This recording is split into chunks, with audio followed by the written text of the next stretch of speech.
Agora você ouve uma palavra de vida com o pastor Érico Rodolfo Bussinger.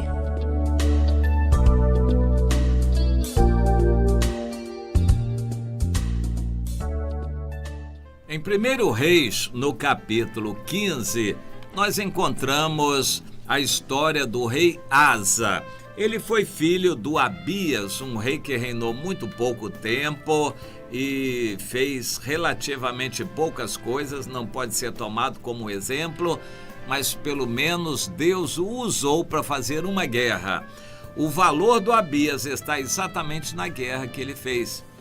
O Abias não fez grande coisa, mas fez uma guerra que foi decisiva e venceu o grande e poderoso exército de Jeroboão, filho de Nebate, que estava feito líder e rei no Reino do Norte após a divisão. Grande e poderoso, veio com 800.000 homens, quase 1 milhão, um exército grande e poderoso, e foi destroçado diante do Abias. A guerra foi a única coisa boa que o Abias fez. Da mesma forma que o Jeú, outro rei de Israel, o que ele fez foi guerra e matar. Davi foi conhecido pelas guerras que ele fez. Ele foi temido pelos vizinhos, pela violência que ele usava nas guerras. O Davi, sim, ele, o grande, doce Davi, era terrível nas guerras. É preciso que nós entendamos que Deus quer nos ver em guerra espiritual. Não é para nós termos complacência com o erro, com o mundo e tolerância com o pecado. É para nós nos opormos. Nós estamos em guerra. É preciso que se saiba disto. O cristão não pode ter sociedade com as trevas. Nós estamos em guerra espiritual. E assim, neste ambiente, veio o rei Asa. E diz o texto em 1 Reis 15, que no 20º ano de Jeroboão, rei de Israel, ou seja, já estava bem experiente Jeroboão, então o Asa começou a reinar em Judá. Ele tinha 41 anos de idade e reinou em Jerusalém. E a sua mãe se chamava Maaca, filha de Absalão. E ele fez o que era reto perante o Senhor, como Davi, seu pai. O rei Asa, fez o que era reto diante de Deus, como Davi, seu pai. Na verdade, o ancestral Davi. Asa decidiu no coração e ele agiu de acordo com a sua convicção. Inicialmente, ele foi um rei pacífico, tentou conciliar as várias correntes políticas para trazer um ambiente de paz. Ele não quis a guerra, mas não adiantou. A guerra veio contra ele. E diz o texto, então, no versículo 16, que houve guerra entre Asa e o Baasa, rei de Israel, que era filho do Jeroboão, todos os seus dias. Ou seja, o Asa não conseguiu fugir da guerra. A guerra veio a ele. Ele teve guerra, um ambiente de guerra, um clima de guerra o tempo todo. É interessante quando a Bíblia diz que houve guerra entre Asa e Baasa durante todos os seus dias. A guerra é uma só, digamos assim. Quando ela acontece, um lado vence ou o outro, não existe propriamente um empate numa guerra. Alguém vence, pode desistir de destruir o exército perdedor. Normalmente quem vence corre atrás para tomar o despojo do vencido, do povo que é derrotado. Mas pode acontecer também de não interessar e eles voltam para casa, vencem a guerra e voltam para continuar e gozar daquela paz. Isto é o que pode acontecer, mas não há propriamente um empate numa guerra. Então, como a Bíblia diz que houve guerra o tempo todo, isso significa que houve um clima de guerra, não havia tréguas assim, uma paz, uma conciliação, não havia uma convivência pacífica, havia clima de guerra o tempo todo, embora os embates de guerra não aconteciam todos os dias. Nós precisamos aprender que o nosso Deus é o Senhor dos exércitos. Ele nos manda guerrear contra o mal. O próprio Jesus disse: eu, o príncipe da paz, não vim trazer paz à terra, eu vim trazer espada, pois desde agora estarão divididos numa casa 2 contra 3 e 3 contra 2. É uma guerra espiritual. Não dá para a gente fugir de guerra, não existe acordo com o mundo, não existe sociedade da luz com as trevas. O cristão não pode se acomodar, não tem jeito, ele vai ser enganado, vai esmorecer. Quando o cristão se acomodar, o mal vai tomando conta dele e dos que estão à volta dele. A gente precisa entender isso. Um adulto, cabeça feita, é uma pessoa que não vai ser influenciada pelo mundo. Mas se ele se acomodar, os seus filhos são influenciados pelo mundo.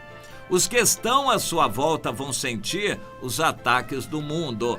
Quando um crente, isso é muito comum em igrejas tradicionais, um crente tradicional que eu digo é crente de muitos anos no evangelho, em qualquer denominação, ele se acomoda, ele se lembra do passado, de onde estava, ele sabe valorizar as bênçãos de Deus que ele tem no presente, mas ele não consegue imaginar o perigo que seus filhos e todos que estão à sua volta estão correndo. Eles não nasceram no mundo, eles já nasceram no evangelho. Eles não conhecem o perigo do pecado, do mundo, a força de Satanás. Eles são mais fracos, eles não têm a noção da separação do crente do incrédulo, da luz das trevas, e eles acabam contaminados. Existe uma situação muito interessante.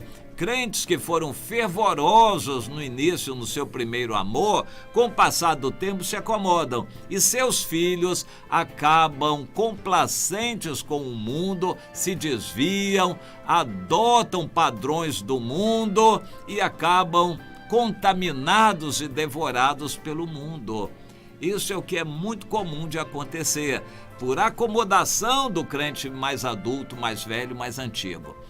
Os líderes também pecam muito por omissão.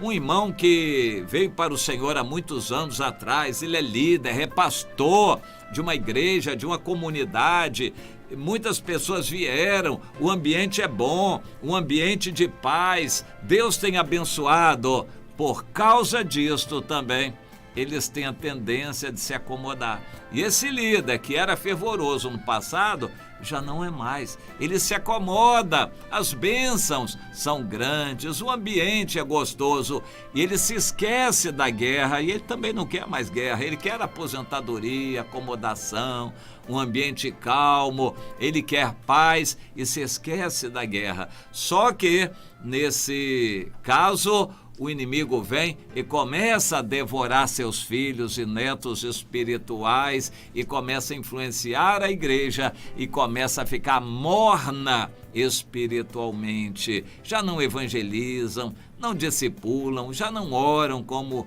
deviam, já não buscam o Senhor com fervor, ficam acomodados. Uma igreja totalmente tradicional, em qualquer tradição evangélica, uma igreja acomodada.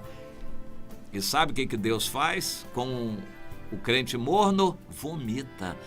Deus alerta primeiro, mas Deus não aceita. O crente morno que não produz fruto não é aceito pelo Senhor. Agora, existe uma questão que é muito importante. Quem não está em guerra espiritual é porque se acomodou com o mundo e o resultado é que vai sofrer a rejeição pelo Senhor. Aquele que não odeia o mundo vai ser odiado pelo Senhor. Quem quer ser odiado pelo Senhor, se tornar inimigo de Deus, é só se tornar amigo do mundo. Então, nesse caso aqui, o Abias desenvolveu a guerra. Quando veio o filho dele, Asa, ele procurou ser mais pacífico, mas não teve jeito. A guerra veio contra ele, o que foi uma bênção de Deus. Preste atenção, nós temos problemas, é uma bênção de Deus para a gente buscar o Senhor e não se acomodar na vida espiritual. Mas mesmo assim, no final da vida, o rei Asa se acomodou, padeceu de uma enfermidade nos pés, não confiou em Deus, mas confiou nos médicos e acabou morrendo pela enfermidade. Teve um final triste. Meu irmão, se você não quer ter um final triste, nunca se esqueça das guerras. Você tem que estar em guerra, não pode tolerar o mal. Você tem um Baasa perto de você, é carnal, está no mundo. Como você vai ter amizade com alguém que é do mundo? É guerra, não pode ter amizade com o mundo. O Senhor nos alerta, se você não estiver em guerra espiritual contra o mundo, você vai ser vomitado da boca do Senhor, vai se acomodar.